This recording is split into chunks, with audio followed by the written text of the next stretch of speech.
क्या कभी आपने ऐसा सोचा है कि इस अर्थ पर हम इंसानों के अलावा इतने तरह के बर्ड्स, एनिमल्स, प्लांट्स और माइक्रो ऑर्गेनिजम्स क्यों पाए जाते हैं? क्या इनका एक साथ इस प्लैनेट पर रहना सिर्फ एक इत्तेफाक है या इनके साथ होने का कुछ खास रीजन भी है? क्यों अर्थ पर कहीं रेगिस्तान है तो कहीं जंगल, कहीं बर्फीले इलाके हैं तो कहीं समंदर, और कहीं खुले मैदान है तो कहीं ऊंचे ऊंचे पहाड़ हैं? ये सब क्या किसी पर्पस को पूरा करने के लिए है? तो हाँ, इनका अपना एक पर्पस है, एक उद्देश्य है, जो है आपस में इंटरैक्ट करना, एक दूसरे पर डिपेंडेंट रहना और सरवाइव करना। अर्थ पर मौजूद हर लिविंग थिंग और उनकी सराउंडिंग्स आपस में जुड़े हुए हैं। डिफरेंट स्पीशीज और एनवायरनमेंट आपस में एक दूसरे को अफेक्ट करते हैं और ये इंटरैक्शंस उन स्पीशीज के सर्वाइवल, पॉपुलेशन डेंसिटी और डिस्ट्रीब्यूशन को डिटरमाइन करते हैं। सिम्बायोटिक रिलेशनशिप्स और फूड वेब के थ्रू होने वाला एनर्जी मूवमेंट इसी तरह का इंटरैक्शन होता है और डिफरेंट स्पीशीज और उनकी सराउंडिंग्स के बीच होने वाले इस इंटरैक्शन को स्टडी करने वाली ब्रांच ही इकोलॉजी कहलाती है, जिसके बारे में आपको भी जरूर जानना चाहिए। इसीलिए तो हमने आज का ये वीडियो बनाया है, जो आपको बताएगा कि इकोलॉजी क्या है, इसके फैक्टर्स और लेवल्स कौन से हैं, इसके डिफरेंट टाइप्स कौन से हैं और इकोलॉजी की स्टडी कौन करता है। ऐसा ही बहुत कुछ जानने के लिए इस वीडियो के लास्ट तक बने रहे आपके अपने क्विक सपोर्ट चैनल पर। तो चलिए इकोलॉजी को समझते हैं थोड़ा और डिटेल में। इकोलॉजी बायोलॉजी की वो ब्रांच है जो ऑर्गेनिजम्स और उनके एनवायरनमेंट के बीच होने वाले इंटरैक्शन की स्टडी करती है। ये सिर्फ प्लांट्स, एनिमल्स और माइक्रोब्स जैसे लिविंग ऑर्गेनिजम्स के बीच होने वाले इंटरैक्शन को ही स्टडी नहीं करती, बल्कि नॉन लिविंग थिंग्स जैसे टेम्परेचर, वाटर, एयर, सॉइल और लाइट से होने वाले इंटरैक्शन की भी स्टडी करती है। हाँ, लेकिन इस स्टडी की जरूरत क्या है? तो इसकी बहुत जरूरत है नेचर को कंजर्व और बचाने के लिए। स्पीशीज को लुप्त होने से बचाने के लिए इकोलॉजी बहुत इंपॉर्टेंट है और इन्हें बचाने के लिए ये जानना भी जरूरी है कि कैसे सभी स्पीशीज आपस में जुड़ी हुई हैं, उनकी हैबिटेट रिक्वायरमेंट्स क्या है, वो कैसे एक दूसरे पर प्रभाव डालती हैं और उनकी कितनी पॉपुलेशन साइज से उनके सर्वाइवल को इंश्योर किया जा सकता है। अगर इकोलॉजी की गुड नॉलेज ना हो तो बाकी फील्ड्स की स्टडी यूजलेस हो जाएगी और ह्यूमन स्पीशीज एक्सटिंक्ट होती हुई नजर आएगी। इस स्टडी के बदौलत एक्सपर्ट्स ये जान पाते हैं कि नेचुरल वर्ल्ड में जो भी प्रॉब्लम्स, जो थ्रेट्स मौजूद हैं, उनके सॉल्यूशंस कैसे ढूंढे जाए। इस तरह एनवायरमेंटल प्रोटेक्शन, कंजर्वेशन की जरूरत को समझने के लिए, इसके लिए एफर्ट्स करने के लिए और स्पीशीज को एंडेंजर्ड और एक्सटिंक्ट होने से बचाने के लिए इकोलॉजी बहुत इंपॉर्टेंट है। इकोलॉजी के एग्जाम्पल्स देखें तो ह्यूमन इकोलॉजी इसके लिए एक बेहतरीन एग्जाम्पल हो सकता है, जिसके अकॉर्डिंग ह्यूमन इकोलॉजी का फोकस ये जानने में होगा कि लोग और एनवायरनमेंट कैसे इंटरैक्ट करते हैं। इसमें एनवायरनमेंट पर ह्यूमंस के द्वारा डाले गए नेगेटिव इम्पैक्ट्स भी हाईलाइट किए जाएंगे और ये जानकारियां भी प्रोवाइड की जाएगी कि कैसे हम एनवायरनमेंट और पीपल के बेनिफिट के लिए खुद को बेहतर बना सकते हैं। ये English word ecology Greek terms oikos और लोगोस वर्ड से इंस्पायर्ड है, क्योंकि ओइकियोस का मतलब होता है होम या हैबिटेट और लोगोस का मतलब स्टडी यानी हैबिटेट की स्टडी करना। और इकोलॉजी तो यही करती है, ऑर्गेनिजम्स की उनके हैबिटेट यानी नेचर में स्टडी करती है, इसलिए इसे इकोलॉजी कहते हैं। हिंदी में इसे पारिस्थितिकी कहा जाता है। German zoologist and evolutionist Ernest हैकल वो फर्स्ट इंसान थे जिन्होंने इकोलॉजी वर्ड को इन्वेंट किया और इस वर्ड का फर्स्ट ऑथेंटिक यूज किया राइटर ने। इकोलॉजी के फील्ड में अपने कंट्रीब्यूशन के चलते प्रोफेसर रामदेव मिश्रा को इंडिया में फादर ऑफ इकोलॉजी माना जाता है और अमेरिकन बायोलॉजिस्ट ऑडम को फादर ऑफ मॉडर्न इकोलॉजी कहा जाता है। इकोलॉजी का मेन उद्देश्य है एनवायरनमेंट यानी वातावरण में बायोटिक और अबायोटिक फैक्टर्स की डिस्ट्रीब्यूशन को समझना। बायोटिक फैक्टर्स लिविंग फैक्टर्स होते हैं जैसे bacteria, fungi, animals, birds, plants etcetera, और abiotic factors non living factors हैं जिसमें सनलाइट, सॉइल, एयर, मॉइस्चर और मिनरल्स जैसी कई चीजें शामिल होती है। इनके आपस के रिलेशन को समझना और इनके डिस्ट्रीब्यूशन को मेजर करने का काम इकोलॉजी में किया जाता है। इकोलॉजी एक बहुत बड़ी टर्म है और इसके 5 लेवल्स होते हैं। ये लेवल्स हैं ऑर्गेनिज्म, पॉपुलेशन, कम्युनिटी, इकोसिस्टम और बायोस्फीयर। आइए इन्हें भी समझते हैं। तो इकोलॉजी का लोएस्ट लेवल होता है ऑर्गेनिज्म, जिसमें यूनिसेल्यूलर और मल्टी सेल्यूलर दोनों ऑर्गेनिजम्स शामिल है।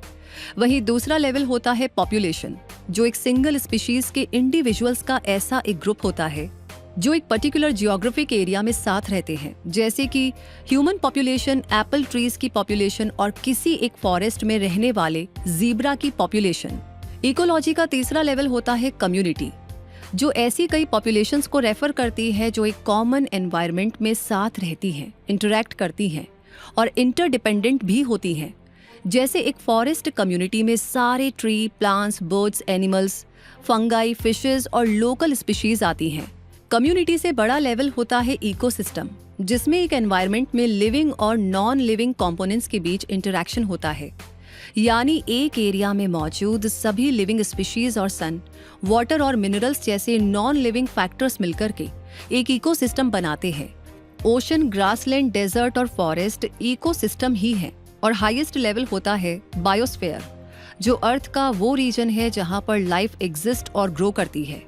इसे इकोस्फीयर भी कहा जाता है और इसमें दुनिया भर में मौजूद सभी इकोसिस्टम शामिल होते हैं। यानी इसमें humans, plants, animals, deep forest, grasslands, oceans, rain forest और माउंटेन्स सब कुछ इंक्लूड है। बायोस्फीयर के भी 3 कंपोनेंट्स होते हैं। सबसे पहला तो आइलैंड्स और कॉन्टिनेंट्स की फॉर्म में देखा जा सकने वाला टेरेस्ट्रियल कंपोनेंट लिथोस्फीयर। दूसरा कंपोनेंट अर्थ के ऊपर मौजूद गैसियस कवरिंग जो एटमॉस्फेयर कहलाती है। और तीसरा कंपोनेंट अर्थ पर मौजूद सारा पानी जो हाइड्रोस्फीयर कहलाता है।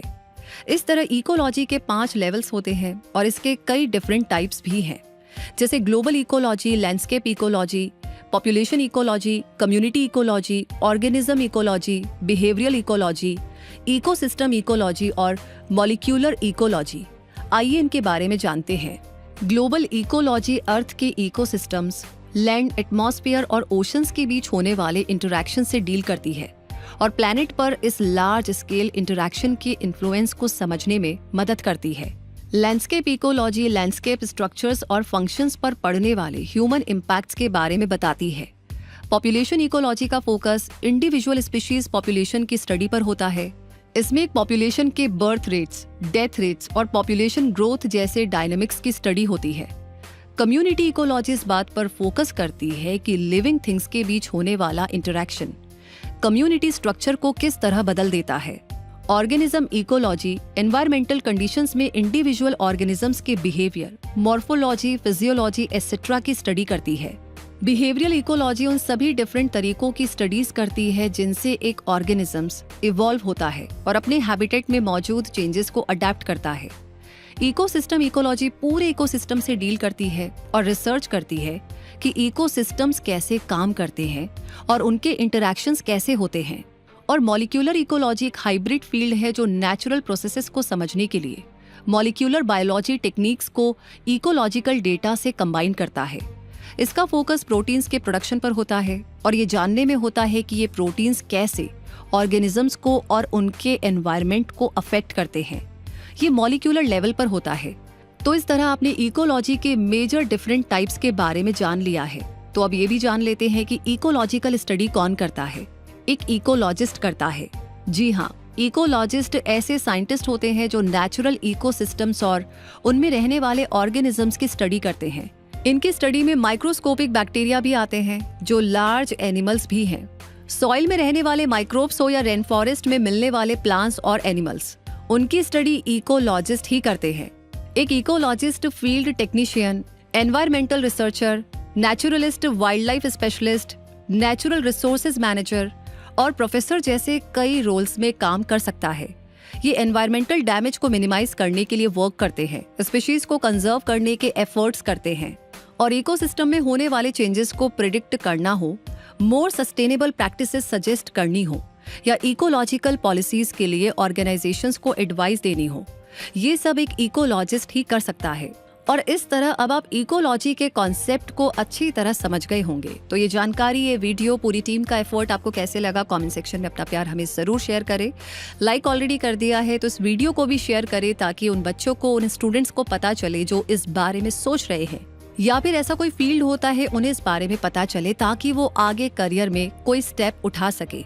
और इतनी अमेजिंग जानकारियां आप डेली लेते हैं इस चैनल से और अभी तक अगर आपने सब्सक्राइब नहीं किया है तो फिर ये काम तो करना बनता है। क्विक सपोर्ट चैनल को सब्सक्राइब करके बेल आइकन को प्रेस कर दीजिए ताकि नोटिफिकेशन आपको हमेशा मिलते रहे। तब तक के लिए मैं रूबी पारिक आपसे कहूंगी, जुड़े रहिए क्विक सपोर्ट के साथ। धन्यवाद।